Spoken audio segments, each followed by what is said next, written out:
The night Aaliyah went missing, everybody was preparing for Thanksgiving, and I personally didn't know that my brother was having a gathering at his house, and therefore that's where she was. And like my auntie said, a lot of us didn't find out till the next morning that Aaliyah had went missing. So everybody's running around looking for Aaliyah.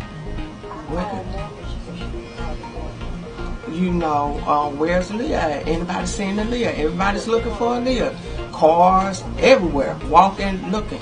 So after a couple of days, everything starts running on the news. Aaliyah Bell missing. Have you seen her? And everybody's still just looking for Aaliyah. Aaliyah's nowhere in sight.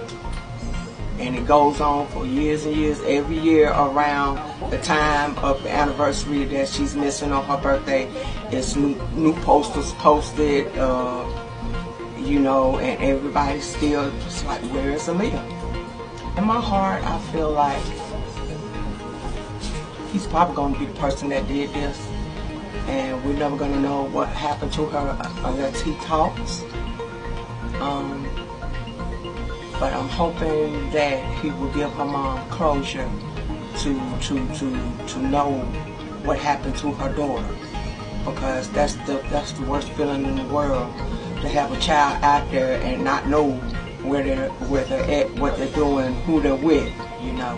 So I feel for my cousin, because can't nobody tell her what she's going through but her.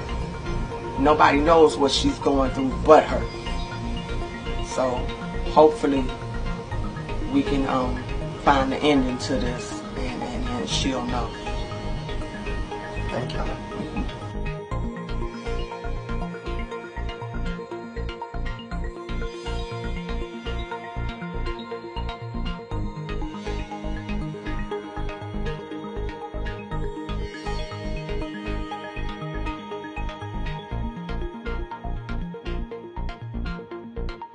Right, kind of, or? Yes, the one right beside us is actually Russell's. That's a different one, and then Craig's or Rex's are 2 properties down. Now, however, the one to the rear of my house actually interjoins on the corners of the property that they own on Looking Glass, which is the next street over. Talk to me. Did you ever have any interactions with them, or? I've never seen Rex. I've been asked a lot if he's come down. I've never seen him here. I mean, you can't miss him because him and Craig virtually like twins. I've not seen him, but I have had a few verbal altercations with Craig. But, you know, like I tell everybody else, I mean, he's one of those guys that kind of sketchy. He's been here prior to me getting here. I've always wondered about the gate he had that says no warrant, no entry. But at the same time, I mean, we had a Scottish Terrier to get out one time, and he got loose, and he actually called the vet, and the vet called us, and we talked to him on the phone. My oldest daughter went and picked him up, and he's very cordial, very polite. So, I mean, I'm not saying he's a monster by no means. I mean, that's my impact with him. He's an unusual guy. Unusual how? Just kind of, I would say I would picture him as violent. He's very loud. Like I say, he's a big old guy. The guy on, I think, Fox this morning, one of the police guys called him an ogre. He's so big. They are big guys. He's very loud. He can be obnoxious. I know a guy that was hunting on some property across the street. They didn't know it was his.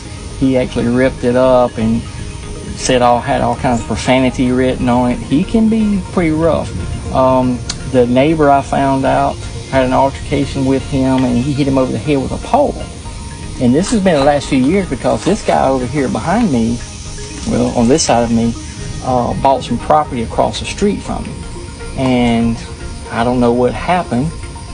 The news reporter I talked to earlier said, and plus the neighbor down the street said, he just came over, something happened, and cracked him over here with a pole. And I said, well, how come the police didn't get it?